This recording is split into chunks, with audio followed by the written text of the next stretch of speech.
Good evening, and thanks for joining tonight's TI Technology webinar hosted by Texas Instruments.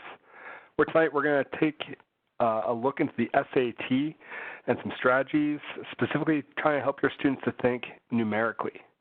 My name is Mike Houston, and I'm the moderator for this event. I teach algebra and calculus near Pittsburgh, where I use TI Technology to make tough to teach, tough to learn concepts accessible to all my students. Tonight, I'm excited to be joined by our two panelists, Pat Flynn and Scott Knapp. Pat's been teaching math for 23 years, and he's currently teaching AP Calculus BC at Olathe East High School. Pat is a 2013 Presidential Award winner for excellence in mathematics and science teaching, and he has served on TI Inspire authoring teams and was a writer for the We All Use Math Every Day program in conjunction with the television show Numbers. Pat has presented at many international, national, and regional conferences in the areas of technology, calculus, and geometry. Pat, it's great to have you with us. Pat, you're muted, just so you know. Well, you know, I am really excited to be here tonight, Michael. I think it's going to be a great night. Thanks, Pat. And Scott's in his 20th year teaching high school math. He currently teaches Algebra 2 and AP Calculus AB at Glenbrook North High School, a suburb in Chicago. Scott's been a T-Cubed regional instructor since 2011 and has led numerous workshops on the TI Inspire graphing calculator, as well as served on authoring teams for TI Inspire and T84 professional development. Scott enjoys presenting sessions at local, regional, and national conferences on how to use technology to support student success in learning mathematics. Scott, thanks for joining us tonight. Thanks so much, Michael, and thanks for having me, and good to chat with everybody tonight. We're expecting a large crowd, so your audio is muted. Feel free to send any questions to Pat or Scott using the Q&A window on the right side of your screen. We're also using the chat window to send general messages. As a reminder, the session is being recorded, and we'll provide a link to the event certificate of attendance at the conclusion of the webinar. We hope you don't have any audio issues, but in the event that you do, try selecting Communicate from the top of the WebEx menu and choose Audio Broadcast. Scott, it's all yours. Feel free to share your screen. And Scott, you're muted. Thank you. Yeah, thank you, Michael. All right, so I'm just going to talk real quick about our objectives tonight, and we'll get started. So what we're hoping you can come out of tonight, some expected outcomes are, first of all, we're hoping that you can leverage either the TI-84 or the TI Inspire to effectively promote student success on the SAT test. We're going to show you lots of places where you'll have success, or your students will have success, hopefully, on the technology itself. And we hope that you'll also leave with a couple of strategies in hand to share with your students as they prepare for these high-stakes tests, specifically on the SAT. So the strategies we're going to cover tonight, Pat's going to start us off tonight, showing us the strategies of substituting numbers as well as substituting order pairs. I'll be jumping in and showing some problems where you could use graphs and tables as well as truth statements in order to solve problems on the SAT. So, hey, Scott. Yes. Sorry to interrupt. Can you do me a favor and share your screen? I thought I did. It said share. Sorry about that. All right, it did that. Perfect. So if we just back up, you know, the agenda tonight. Let's see if I back up. Sorry about that, folks. These were the two expected outcomes, leveraging the technology to promote student success, as well as learning a couple of strategies for students to have in mind as they take the SAT. And again, these are the strategies that we're going to cover tonight. Pat will be talking about substituting numbers and ordered pairs, and I'll be working with you on using graphs and tables and truth statements to solve problems. So without further ado, I'll be kind of managing the screen here. Pat, let's talk about substituting numbers. Yeah, okay. So with substituting numbers, it's generally easier to calculate when using numbers instead of variables, right? Also, when we're doing this substituting number strategy, which we are going to show a lot, you want to make sure you pick numbers that make the question true, not false, and you try to stay away from choosing the numbers 0 or 1. We do have a technique for using zeros and ones, but for substituting numbers, let's stay away from those. Kind of, like 1 to the third power is the same as 1 to the second power. Kind of avoid some of that. So as we go through, we're going to look at questions from the SAT, and these are from the calculator portion of the SAT. But we rewrote them so we can use them, but they are very, very, very close to the actual SAT questions, right, Scott? I mean, we've made sure of that. Exactly, and definitely they fall on the calculator part as well, which may be a surprise when you see some of them. Yeah, and so we're always going to show on each slide, we will show the mathematics of it, as we would do in math class and what we want the students to know. But we're also going to show, like, well, how could we leverage the calculator for someone that they get stuck or they're not sure what to do? How could they get into the problem? And so our first strategy, again, is substituting numbers. So let's get started. Okay, problem number 1. So here's our first question. You all can see that. And if A over B equals 4, what's the value of AB over A? Man. Well, mathematically, what we would probably do is we would do the reciprocal, right? We would take A divided by B equals 4 and just do the reciprocal of both sides. That's what we would want to do in class. And so now we know what B divided by A is. Well, the question says, what is 8 times B divided by A? So we just multiply both sides by 8, and we wind up with our answer. And that's what we would expect in math class as we're teaching the content. That's what we want students to do. However, this strategy called, substituting numbers, let's pick 2 numbers. Now, it has to make it true, so it has to equal 4. There's a lot of numbers we could pick. I chose A being 8 and B equaling 4. Well, let's plug those in, and sure enough, we do get an answer of, A is 8 and B is 2. B is 2, yeah. And so that gives us an answer that results in 4 being true. So now we have a value for A and a value for B. So let's figure out what 8 times B divided by A is. We substitute them in, and we get an answer of 2, which is the right answer. Now, we can also use this on the calculator too, right, Scott? We can use like a fraction template. Yep, so I'm going to show the 84 here. We're going to kind of be toggling between the 84 as well as the Inspire and hopefully showing the features on both. They're advantageous to use. But Pat, can you remind me, what's the quickest way to get up that the fraction quickest way to get template? the fraction template is alpha y equals. Yep. That accesses, my students kind of call it the hidden menus, but if you look at the top row of the 84, you'll see like these green F1, F2, F3s. So we'll choose the first one, which is numerator over denominator. Okay. And we're just going to go ahead and type in 8. And I always like putting a parenthesis when I substitute in. So I'm going to do parenthesis 2, close parenthesis. That really helps a lot, like when we have negative numbers and we're squaring them, or it really preserves a lot of signs. And then we're dividing by A, which is 8. So we'll type in an 8 there, and sure enough, we get an answer that is 2. And so again, our answer is letter B. And so this would get the student like into the question, right? So if we're in the classroom teaching this, and since I have no idea what's going on, well, let's try this strategy first. And what do you notice that's going on here? And they'll notice some patterns. Okay. So let's look at a slightly more complex question, again, using substituting values. And that's this one. Now, I remember showing this to my students in class, and like, oh my, Mr. Flynn, what is, that's exactly how it came out of their mouth. They had no idea. Yeah, there's a lot of variables on the screen. Yeah, I mean, we've got A's, B's, Z's, Y's. We even have an AB.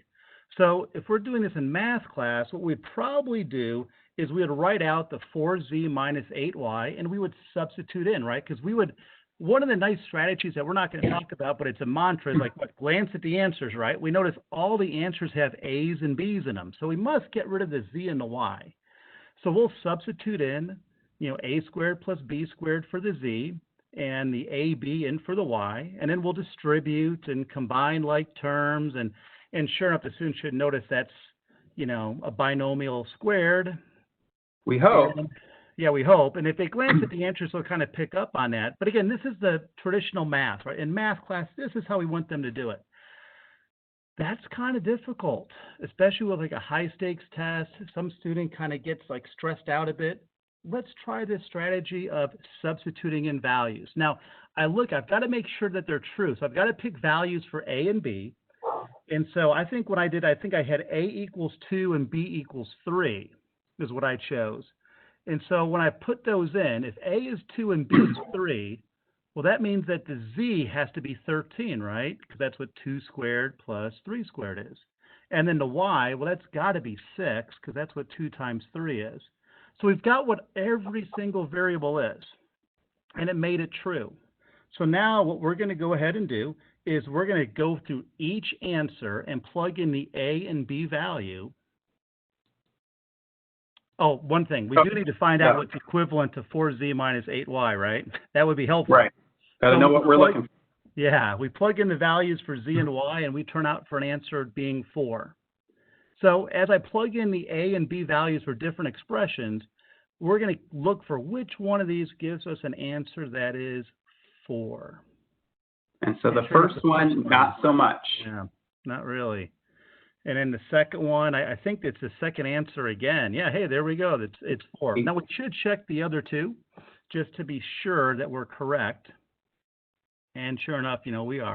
Now, this might seem like a little bit of work here, but I think, Scott, on the 84, we can do this a little quicker, right?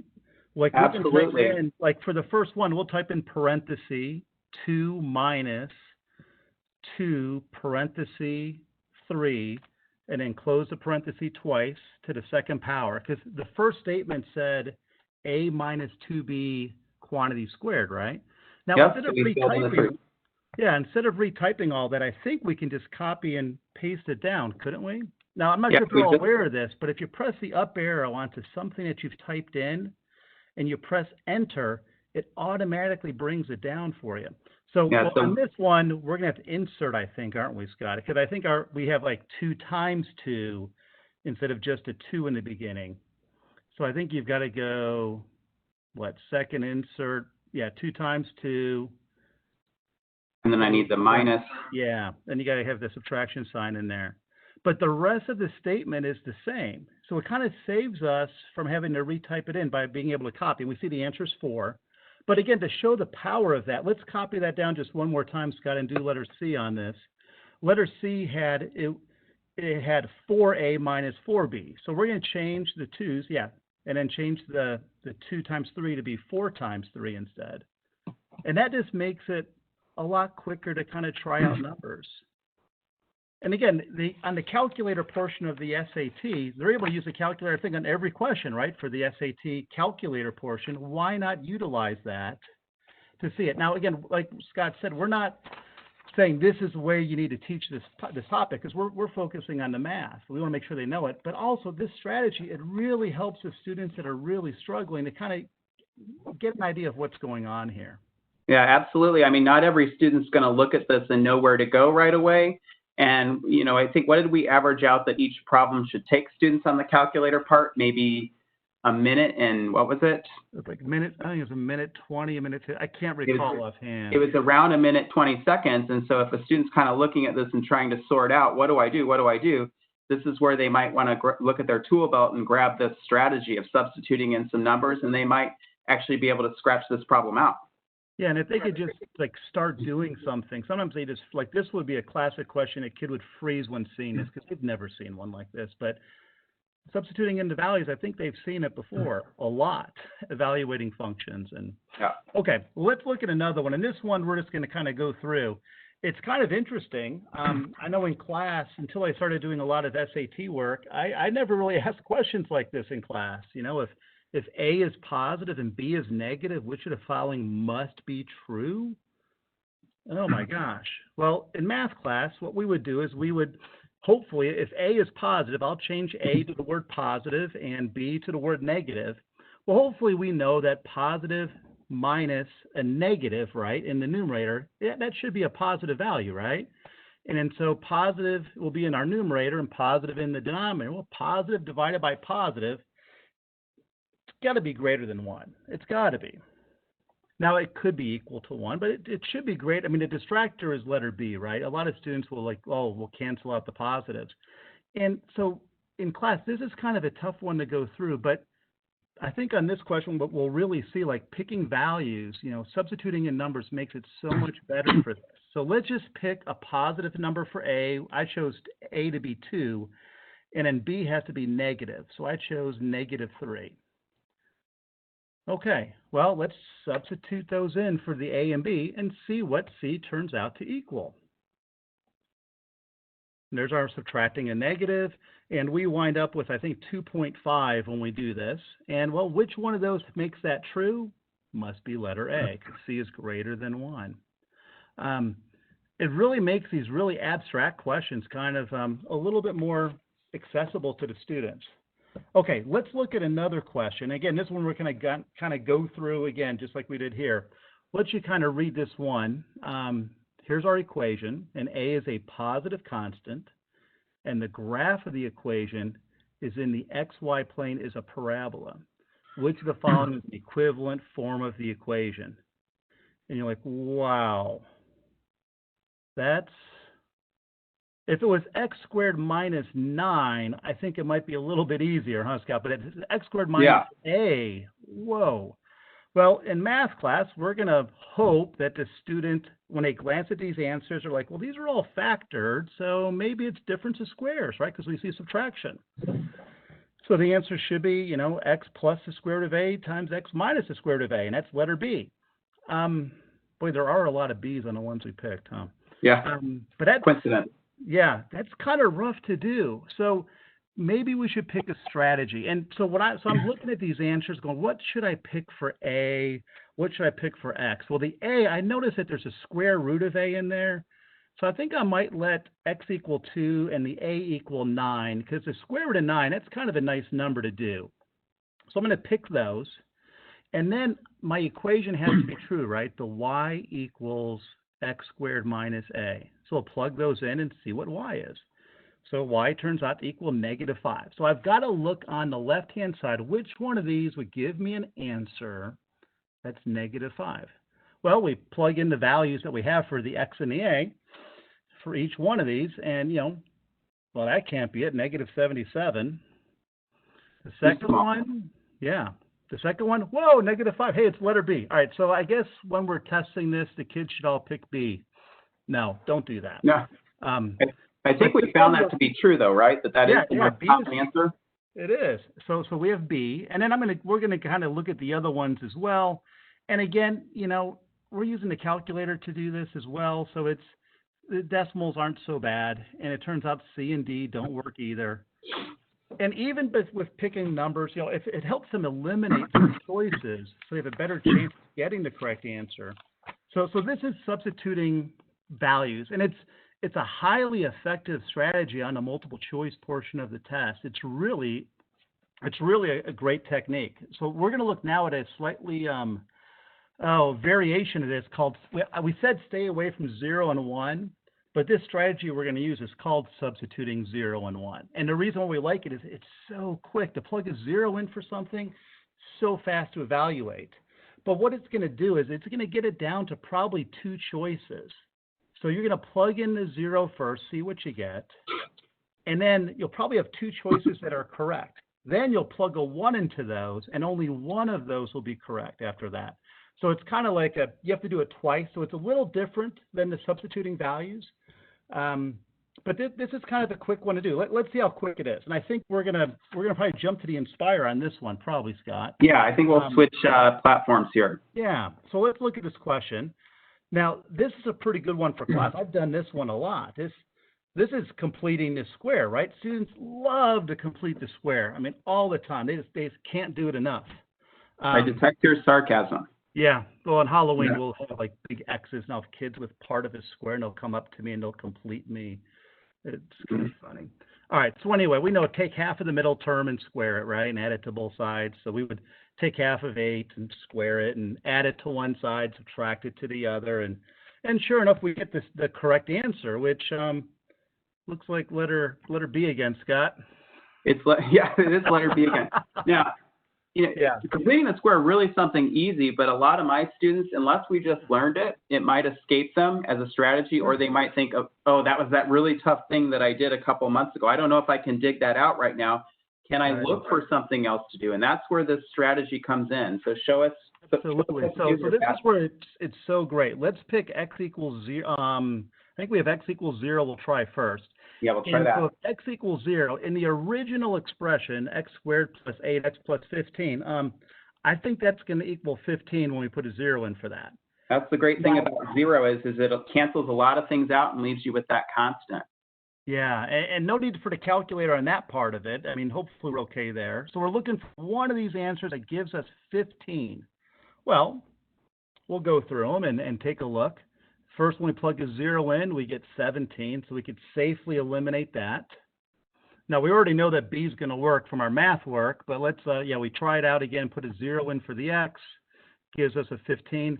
But again, with this plugging in 0 and a 1, we need to do both of them because we're probably going to find 2 of these that give us an answer of 15. And I think it's letter D, right? Because when we're squaring it, x plus 4x, Yeah, and if you think about why that is here, I mean, we're squaring that quantity that has something with a 4 or a negative 4 because the answers are all based on factoring that wrong or completing the square slightly wrong. So you know, this is one of those times where you're going to have to try all of them first with 0. And since we're down to 2 now, what do we do next? Yeah, so now we're going to go ahead and substitute in a 1 into the 2 choices that we think are correct, right?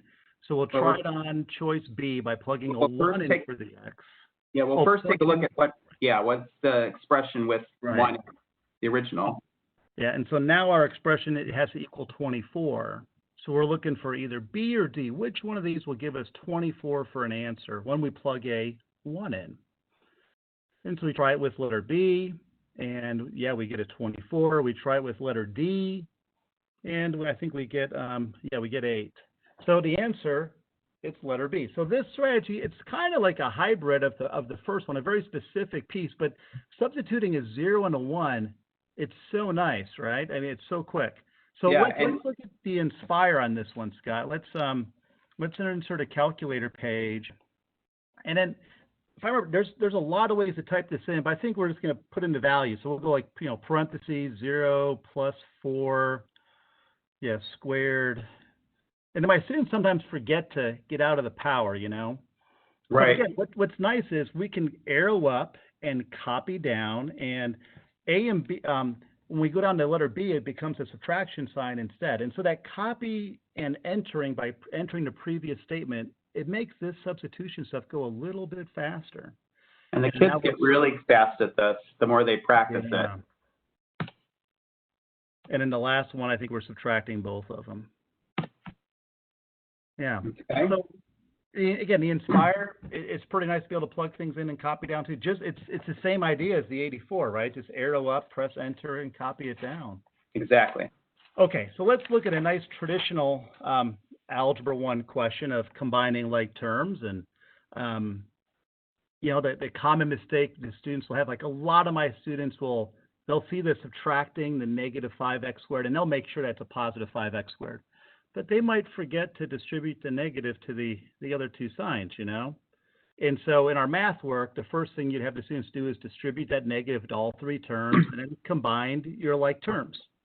And then you look for what the answer is, and sure enough, hey, it's letter A. So we're off of the B value for sure finally. Yeah. But the strategy, we go back to the original problem, and we'll first plug x equals 0 in for all the x's. And so we should end up with a 2 for that. Yep. So now we're going to plug a 0 in for A, B, C, and D. And what's nice about doing the plugging in 0 is in their head, they can pretty much cancel a whole bunch of stuff out and just read off what the answer is, right? And I think this time it gets it all the way down to just the one correct answer. That's right. So sometimes it works on that first try. Yeah, and this is such a fast technique. It's really fast. And now some people may be like, I've plugged in 0s and 1s, substituting. Kids can factor. We can do it that way. Well, let's look at this next one from the SAT. Maybe this might convince a few people. How about some long division or synthetic division, Scott? Are you up for that?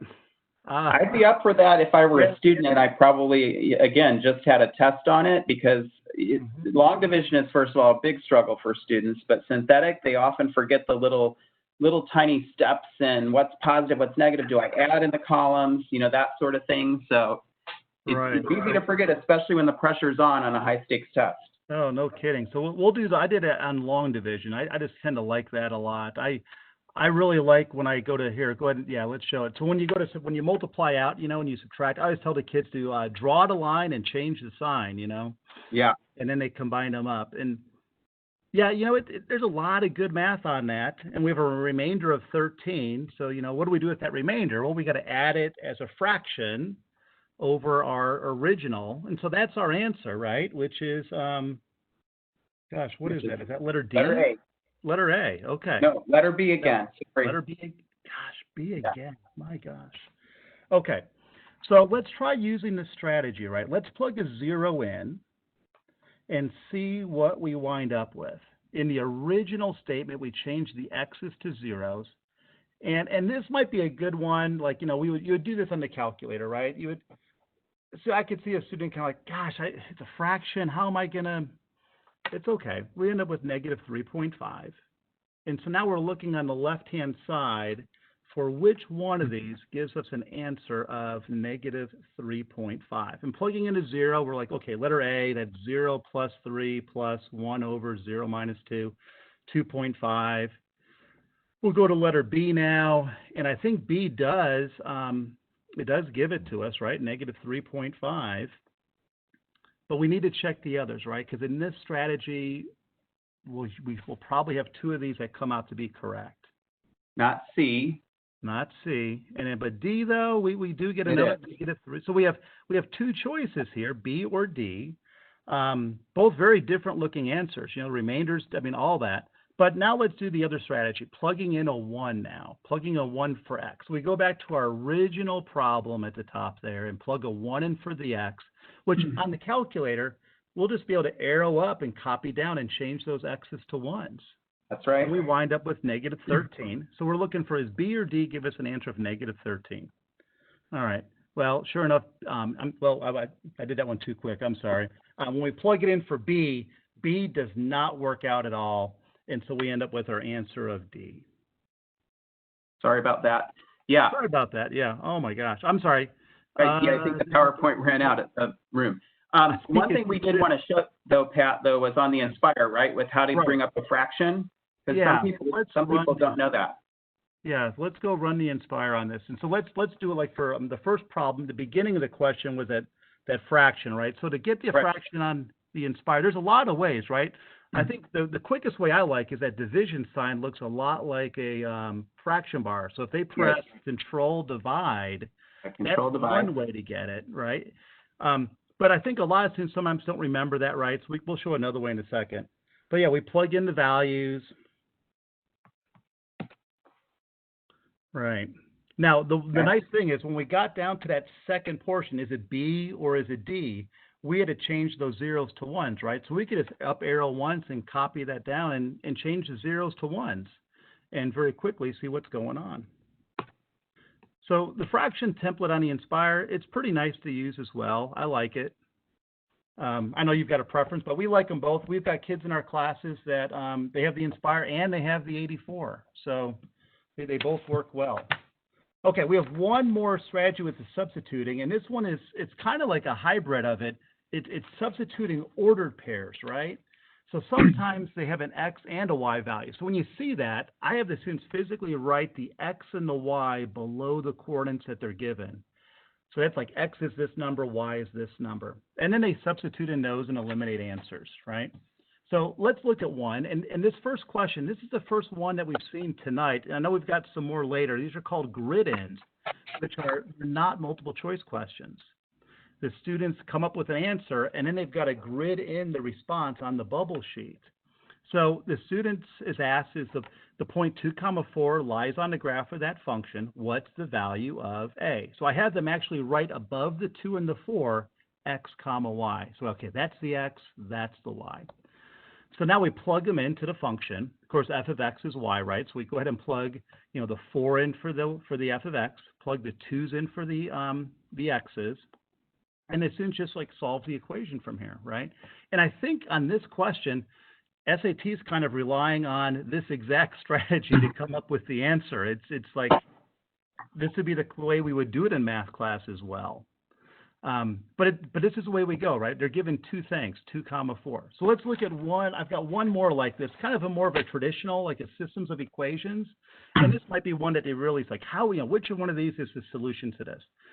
And generally, the SAT doesn't give you ones where you can add them up quickly. You're going to have to multiply at least one of these equations by a value to cancel something out. So what I have the students do is they go ahead and they write x comma y above each answer choice. Now, for our PowerPoint, I only did it above the first one. So so we're going to try out, does A work? Does x equal 4 and y equal 1? So we're going to go to our original equation, type a 4 in for the x and a y for a 1 for both of them, and it works for the top one, but it doesn't work for the bottom one. So we know, what, that can't be the right answer. So what's nice is on the Inspire the 84, we would just arrow up to what we just typed in, copy it down, and type in our next value, right? So then we would try out a 3 and a -5 for the x and the y. And that doesn't work on either one. Of course, we know, like, if it doesn't work in the first one, don't bother trying it for the second one. When we get down to choice C, well, choice C is the one that works out. And the key on this, again, is to really make sure students are putting parentheses around the pieces that they're substituting in to make sure there's no problems going on. Yeah, so letter C works out, and then D eliminates itself. That's right. This substituting is really a pretty nice way to go. Oh, Michael, yeah, thanks, yeah. Shelley, thank you for catching that on the long division problem. You know, this remote learning, we've all got to extend a lot of grace to our students as well as our presenters, I think. Thank you for doing that. Okay, Scott, I think you're going to do the next one for showing graphs and how to, again, answer these SAT questions. Yeah, exactly. Maybe some places where you wouldn't even think of a graph, but you're going to find a lot of problems on that calculator part where thinking about using graphs might be that strategy to help students get over the hump. And I tried to pick some problems where I think it's a good illustration of where you'd want to have this strategy. For example, you might be solving an equation that a student might find troublesome to solve. It might be a type of equation they haven't seen before, or one that kind of is intimidating. And if you graph both sides of the equation, you can use it to solve the equation. You can also use a graph to find key points of interest for a function or equation. A lot of times, you'll be given a function and asked about, maybe where is the y-intercept of the function? Where is the vertex of the function? And that sort of thing. Or you could just use a graph to solve a system of equations. One thing to keep in mind is that a lot of times, we only have about 1 minute and 20 seconds per problem. And, we're going to look at a system problem where a lot of that time might just be in setting something up, let alone solving it. So and using leveraging the technology to help do the solving piece, the setup piece was hard enough itself. So here's a problem where you may not think initially to graph, but it actually fits in really nice with this strategy. So for what value of x is the absolute value of x plus 1, the quantity of x plus 1, then plus 2 equal to 1? Ideally, just as Pat said, we wouldn't teach our students necessarily to go right to a graph. We would hope that they could set up an equation, to take those symbols and translate them into words, and then hopefully to solve them. But I don't know about your students, but mine don't get a lot of exposure to solving absolute value equations. It's not something that we touch on every single year of math. So for some students, it might have been a while since they've seen one. They might know that they should isolate the absolute value first, and then, we hope that they realize that there's no solution now, that the absolute value of something can't be -1.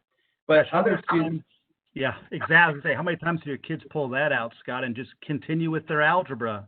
That's right. Or, or drop the absolute value altogether and get something. Or take the, they think if I take the absolute value off, then I have to change the sign of that other number. So there's definitely a couple of places where students might run into trouble just solving this simple equation. But if we turn to a strategy, and so for this one, I'm going to look at the 84. What if I graph the left side and the right side? So I'm going to go to y equals on the 84. And if I hit math and slide over to num, that will give me the absolute value. And I'm going to type in the expression x plus 1. And then I'm going to escape the absolute value and add 2. and then I'm going to enter y equals 1. And the great thing about this one is once you hit graph, you've got the solution right in front of you. And a picture can sometimes be worth 1,000 words. Mm-hmm. And even though students, you know, we'd ideally like them to be able to solve it kind of more algebraically, the graph also gets us to the same destination and helps us realize that those two can't be equal. Okay? So if we come back, we see that there is no such value because they don't actually intersect. As I say, Scott, also one of our participants had mentioned that, you know, just like we get the fraction template by pressing alpha y equals, we could press alpha window and come up with the absolute value. There's what's great about this is there's so many quick ways to go to get these different things. Thanks for absolutely, and thanks for pointing that out. I'm not as seasoned as an 84 user anymore since those alpha F menus have been available, but yeah, a lot of those have some of those things that take a couple of keys to get to, but you can get there a little bit quicker. So thanks for pointing that out. Yeah, thank you. Okay. All right, so coming down to another question.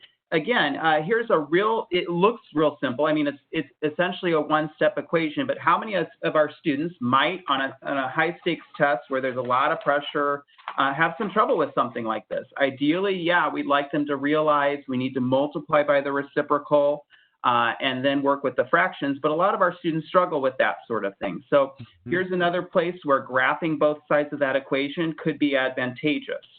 So I'm going to come back to y equals, and I'm going to clear out here both of my entries. And I'm again going to access my fraction bar here by alpha F1 and select numerator over denominator. And I've got 3/7, and that's times x. And then in y2, I'm going to enter 5/3. Now you could enter it without. I'll go ahead and enter it without, you know, because it's just the fraction 5/3, and I don't have to multiply it by anything. But if I hit graph here, they do intersect. And what we're looking for here is the x-coordinate of the intersection. So second calc will give us the ability to find that intersection.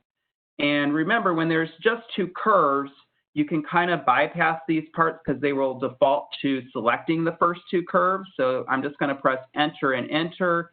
And you can actually press enter again because there's only one intersection on the screen. But if there's more than one, you would have to arrow over a little bit. And we've got that intersection. Now, if you look back at our answers, there's a little bit of a problem because maybe we're not sure which one of the answers relates to those numbers.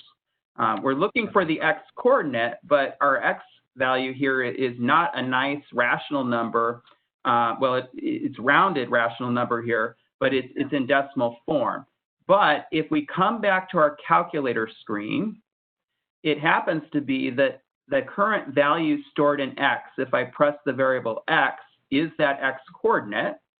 So that's like every time you do the intersection, like if you press y, you're saying so if you press y, you would get the y value also? Wow. Well, let's see. Yeah, looks like that's true. Yeah, so it's storing those and storing those over what was in there previously. And so if we're not sure what x is as a fraction, we can press math, and there might be a shortcut here, but I think this one's just as quick. Math fraction, and it will then convert that into that nice fraction of 35/9 that will give us the answer to this problem.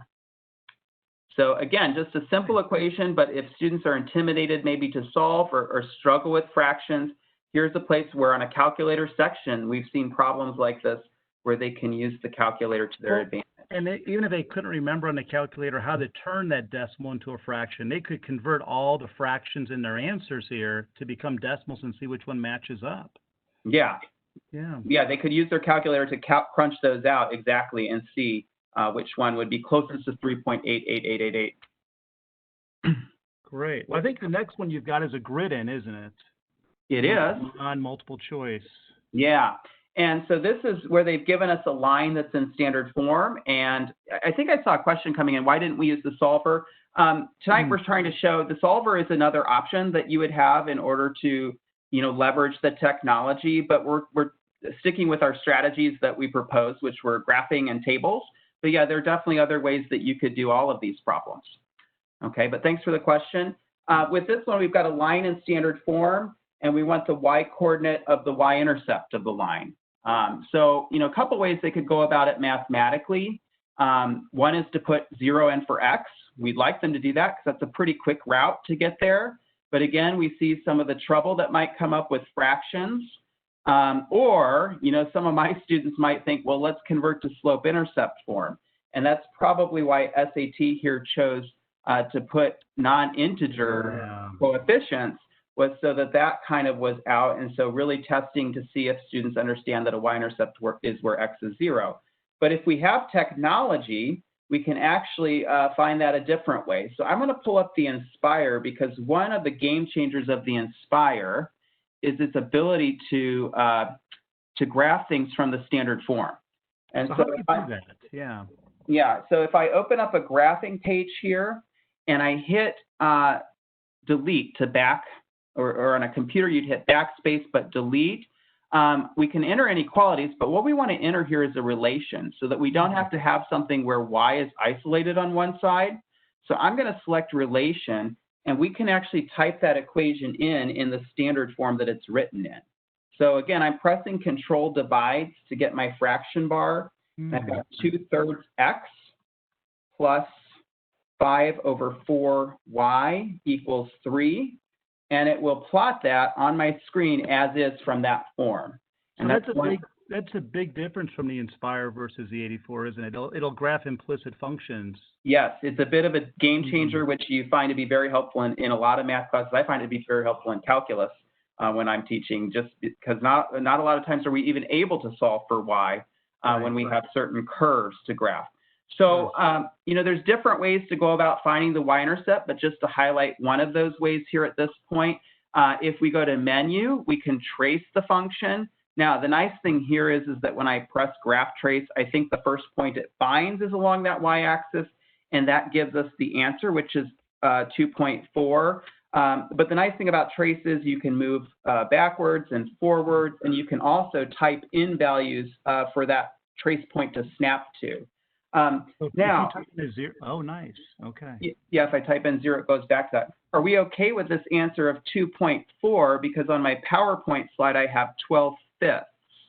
Is that going to work out, Pat? Well, 2.4? Yeah, I know. So on the grid ends, it's really interesting because you get to you can grid in many ways. I think you have 4 boxes to type in. So the 12/5 would definitely present. It'd be interesting to type it in. You would do 12/5, and that would assume that the 12 is one number. Well, I think would you have to do 1, 2/5, or? You have to do 1, 2/5, or you could type in like your decimal 2.4, which is definitely a lot simpler. The problem that some students have, if they want to type in like 1 1/2, those mixed fractions. Right. Like if someone turned this 12/5 into a mixed fraction, they would not be able to enter that in on the grid, and it'll mess it up. It'll think they wouldn't have enough that space. The whole number is a numerator. Now, Nancy had asked a question, and I don't know the answer to this one. Why students can use graphing calculators on the SAT and STAR. Also, they can use it on the ACT as well, Nancy, but not for the TSI. I'm not sure, and I'm not really sure. Scott, do you know what the TSI is? I'm not familiar with that one. Not familiar with TSI. But it seems like every standardized test has their own specific set of rules. I mean, AP Calculus allows a CAS calculator even, and ACT does not. Right, yeah. Yeah. SAT and College Board both do. One thing I want to point out, because we're going to look at tables here in a little bit. Yeah. One thing with the relation feature is that the table will not display. You'd have to enter a function. So I do have that on the window. I took a screenshot of that because I thought, oh, well, let me try a table first. Yeah. And you actually can't use a table with the relation. So that is one drawback. The calculator is not capable of that. Okay. All right. I want to look at one more problem involving graphs. So I'm going to come back to my PowerPoint here. And this problem is a good example of, we see this problem probably as math teachers, and we're all over it. We realize it's a system of equations. But imagine our students who just don't have nearly as much experience as we do in setting up systems and anticipating that. And you think about the time ticking away in 1 minute and 20 seconds on a problem like this. It might be hard enough just for the students to get this set up. This might even be a problem that students would skip for a little bit of time, but just setting that up, and I probably wouldn't ask them to define their variables, although they would need to know what the difference between their two variables is. That's kind of a standard in my class to define them, but just setting that up is a challenge. And then on top of that, within a minute and 20 seconds, they need to use elimination, not probably going to be easy with the numbers involved, or substitution. And so I think students would find trouble with this. So there is a solver in the Inspire, but I'm not going to, again, show that tonight because we're trying to stick to graphs and tables. But I am going to show a way to maybe use a graph and leverage the Inspire technology to finish this one out. So I'm going to quickly do this. And again, I'm going to insert a new problem with a graphing page, and I'm going to hit backspace so that I can enter something as a relation. And I'm going to enter my two equations, so x plus y equals 92, and 9.5x plus 3y equals 516. Lost my window. My students are like, I don't see the graph. Yeah, we don't see it. I thought it was going to let me enter the second one, but I must have, I should have arrowed down, I think. Yeah, and I don't see either of them. Right. And I want to show this because I find that even some of my colleagues don't know this in my department, that this is available. If we look at those graphs, the most we could have of either pizzas or sodas is 92, because we have a total of 92 of them. Right now, we're only going up to 10 pizzas and 6 sodas. So I'm going to come up here and click on the Y max and X max, and I'm just going to increase those to 100. So that I've kind of gone past 92. And you can change the window on the screen, which I think is another kind of game changer for the Inspire. The 84, you have to leave the screen to go to the window. And then it's not necessarily intuitive in a vertical list, maybe to students what they're changing. But here on the screen, we can actually change those things if we're just a little mindful about what's going on in our system. And then we can use the intersection tool to find that intersection through Analyze Graph and Intersect. So again, I think whether students use, and I probably would encourage my students for something like this to use the system solver that's built in. I think the hard part of this problem is just getting the system set up. So I want them to do whatever they can using the technology to find their answer. And I imagine, the 84, they would use that PolySim, which has that built-in system solver as well. What's nice is the SAT is not totally cruel and didn't list 55 as an answer. They stayed away from that Y value for sodas. So they're not too mean, on this one. Yeah. And somebody said something about looking at the numbers as far as evens and odds and maybe being able to find your way. And again, you'll find in a lot of SAT problems that, yes, a student who's really thinking about and engaging with the numbers that way is going to have a huge benefit, which is also a strategy to talk about.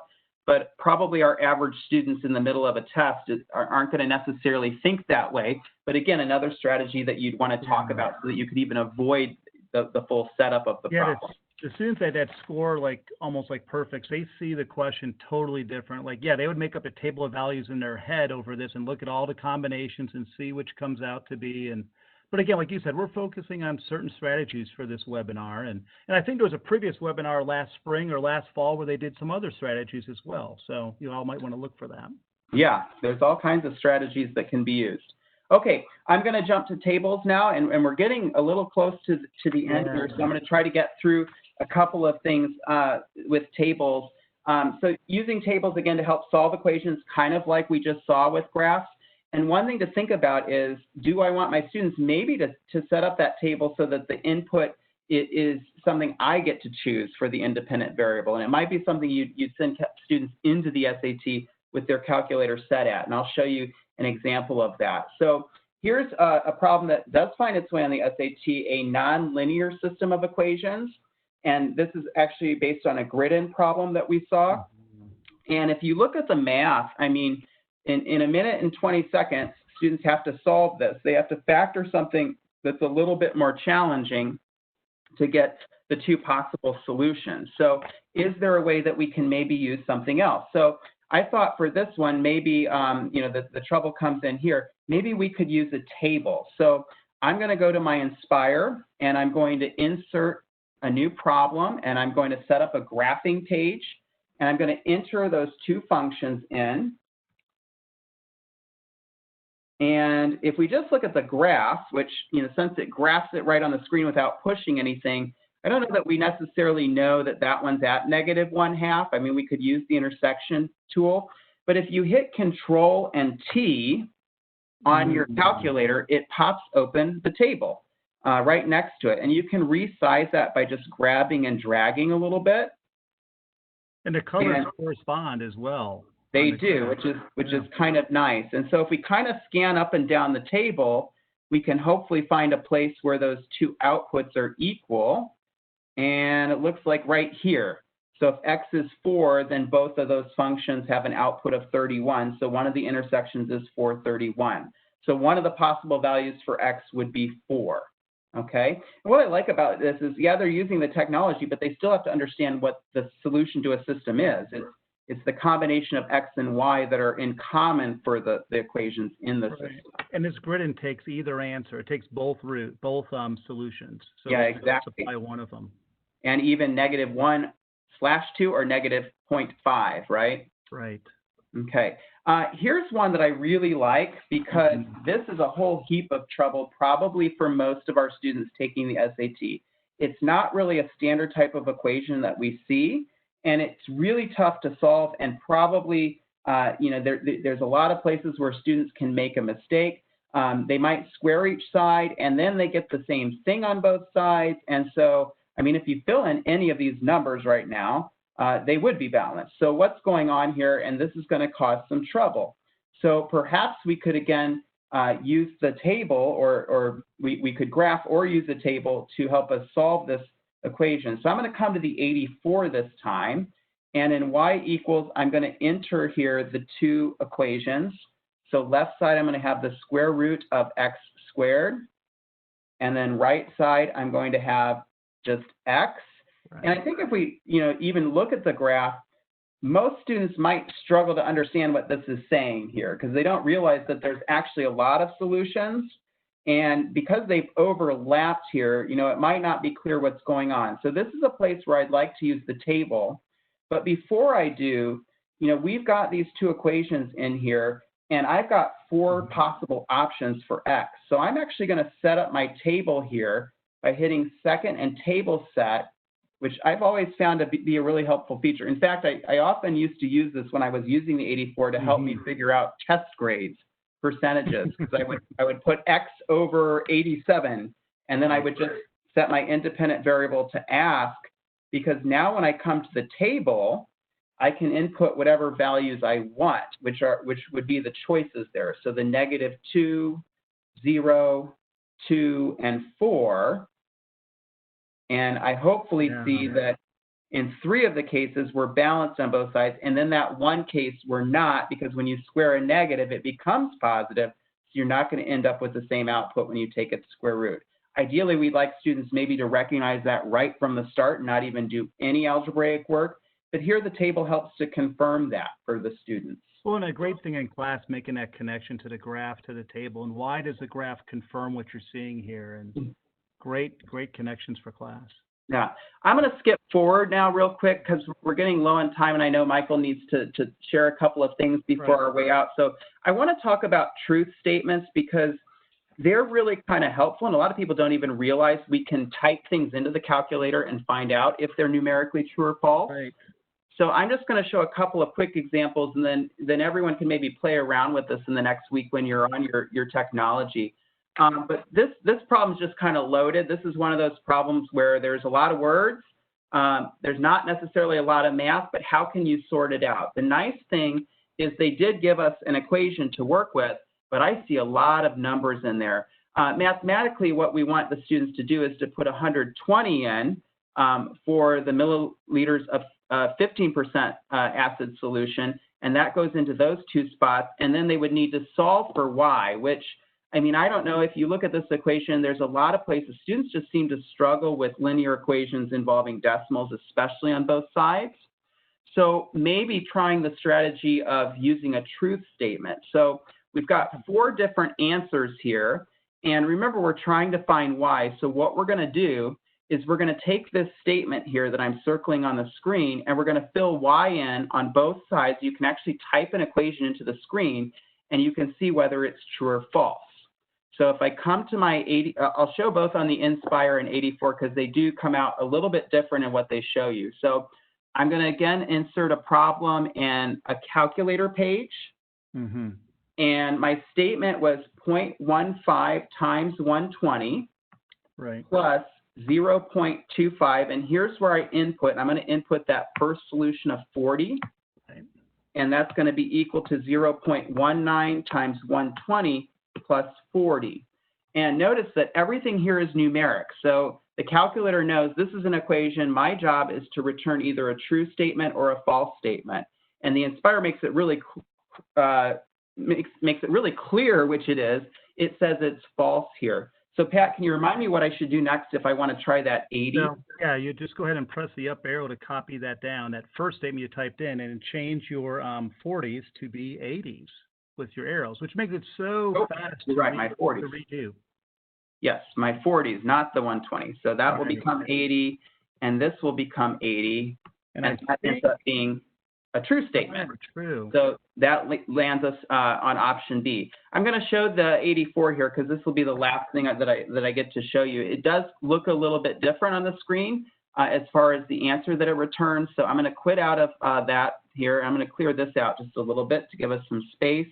And so if I type in 0.15 times 120, and I wouldn't even bother simplifying that, which simplifies to 18, plus 0.25 times 40 again. 40, and then where do I find equals? Yeah, it's a tough one. I think it's is it the second math? Second test, yeah, not math, but second math, because it's a numeric test. Is this true? And I think you could do this with inequalities too.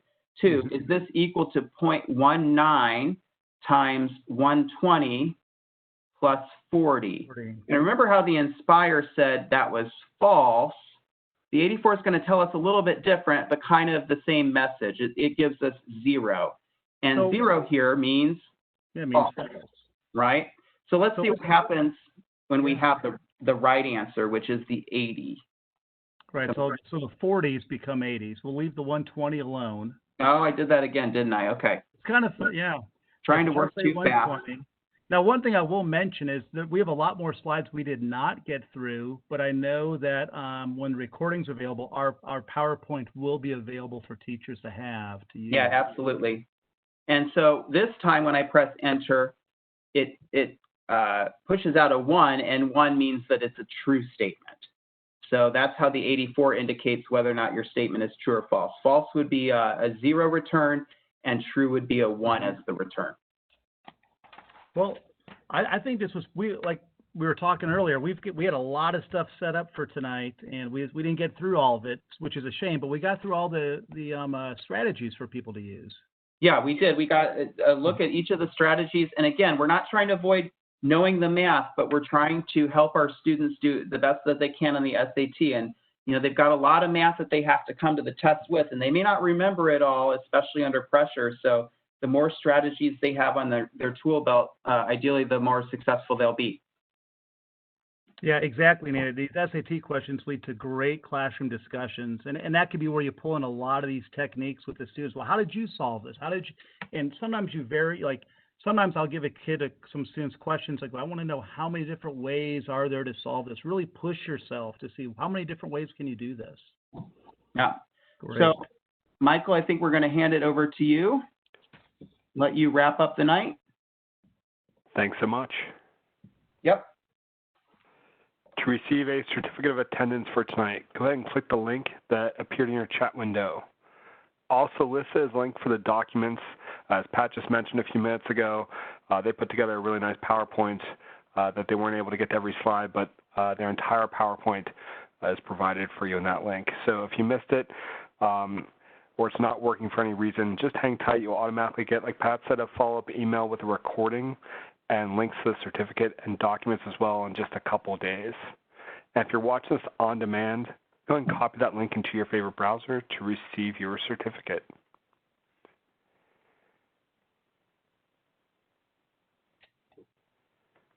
Big thanks to Pat and Scott for everything you shared tonight. Thanks so much for putting all that together. Yeah, thank you. It It was a lot of fun. And thanks everyone for joining us. Please stay safe, and we'll be back in touch next week. Have a great night. Good night, everybody.